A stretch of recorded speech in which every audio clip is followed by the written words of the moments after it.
Welcome to Everything to Know. Please subscribe.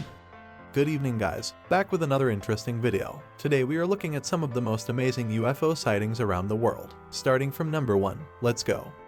Number 1 is a 17-year-old named Lloyd, a student at the Herman Jeminer Secondary School. At between 1 o'clock and 1:30 on March 6, 1996, he woke up, and because he knew it would be quiet at that hour, he decided to do some studying for his exams. Whilst thus engaged, he heard a clicking sound. Not unlike a telephone dialing, except that there are no telephones in this area. It continued for some minutes, so Lloyd decided to check what it could be. He opened the front door and looked outside.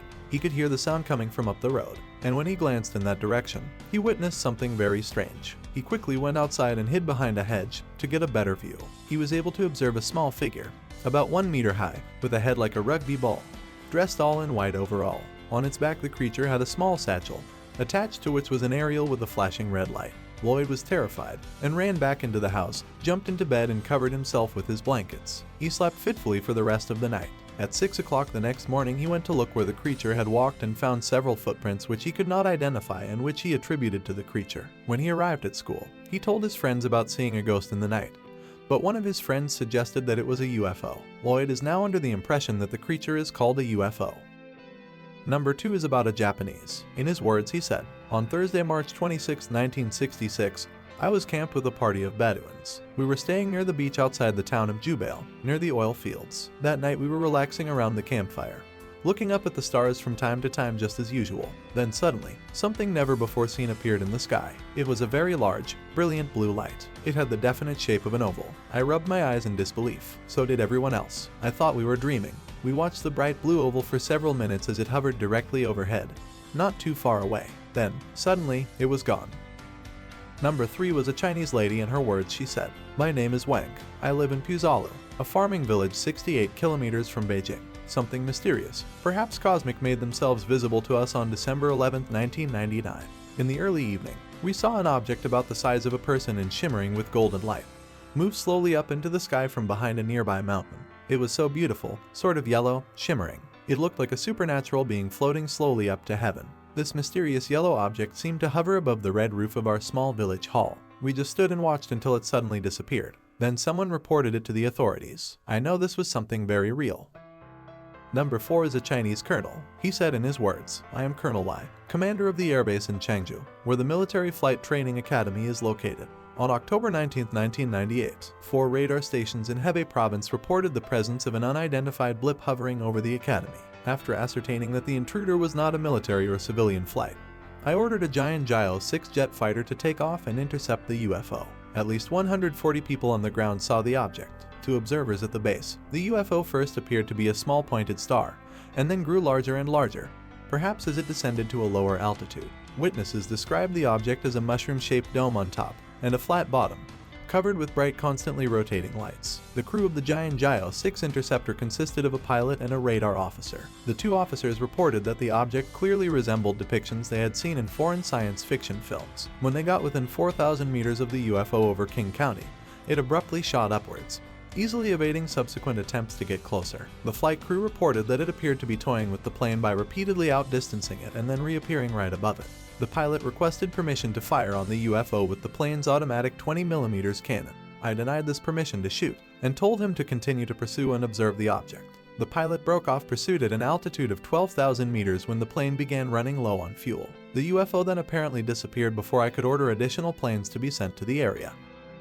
Number 5 was an Indian teacher. In his words, he said, "My name is Kanan. I am a teacher. I had a traditional Hindu religious upbringing but later rebelled against this by adopting ideas of atheism and rational skepticism. However, I have now regained my interest in spiritual questions. A few years ago I saw something that was what you would call a UFO, but I believe was a Vimana. It was during the Desert Storm battle. It was about 8 p.m. As I was sitting there, I just looked up and saw this very bright blue light overhead. It started from the Dhruv star, the pole star that can be seen behind our school building. It started from there and it was moving very fast. Then when it came directly overhead, it seemed to slow down and then stop. It had a tail at the back that started small and became bigger, and very clearly there was a solid object in front of that.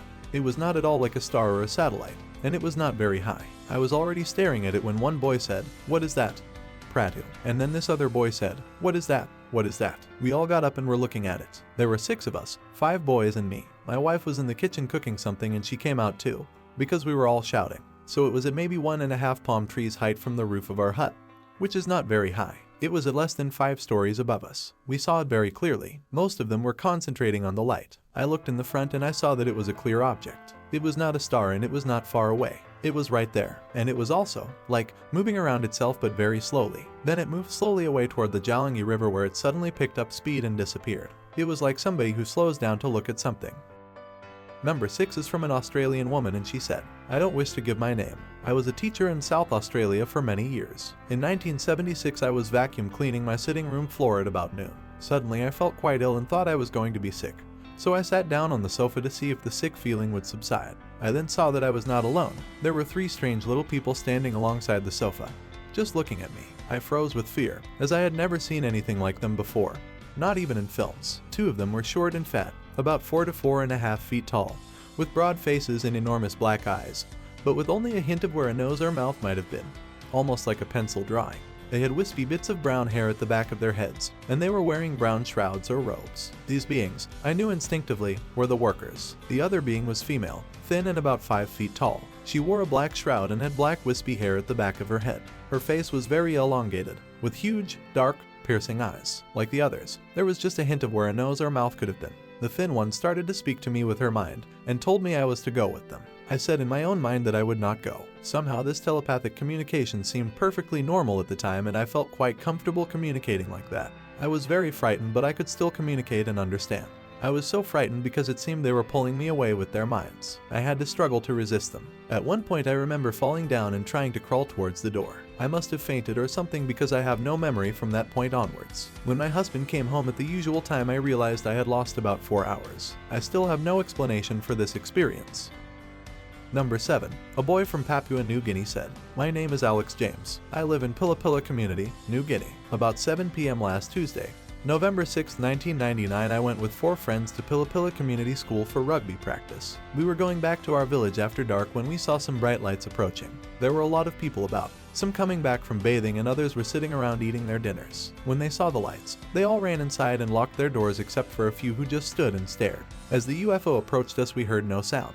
The streetlights all dimmed just like a torch when the batteries are failing. It hovered over the coconut palms and looked huge. It was oblong in shape. As it passed slowly overhead, my friends and I were almost frozen as we watched it. We felt as though we could not move or speak, because we were so shocked by the sight. The bottom of the UFO was oblong shaped, with very bright lights all around the edges, and the top was like a pyramid shape, with lights around it. Just bright white, no colors. It was huge and took over 30 minutes to pass by.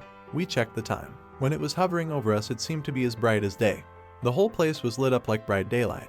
That's how bright its lights were. Then the object just disappeared in the direction of the mountains near Vuvu. Number 8 is a woman from New Zealand. My name is Edith Perkins. At 8:30 p.m., Monday, March 30th, 1998, I was doing some chores in our backyard. This is in Bexley, just north of Christchurch, South Island, New Zealand. I saw something in the sky, like a capsule or cigar-shaped object. At first it had a silver whitish body, with a darker gray forked tail. While I looked at it, it was just overhead, seeming to be coming closer. I was facing west. The rounded edges, front and back, of the object called my attention to it initially. Its size appeared to be about 10 centimeters long if held at arm's length. I suppose it was about 30,000 feet high, but it seemed very puzzling that there was no jet trail behind it. So I went indoors to fetch a pair of 7 by 35 binoculars. My husband joined me with our home care nurse. As we 3 watched, a very bright light completely covered the object. It did not happen as a flash of light. It seemed to start up and then finish with a burst of light.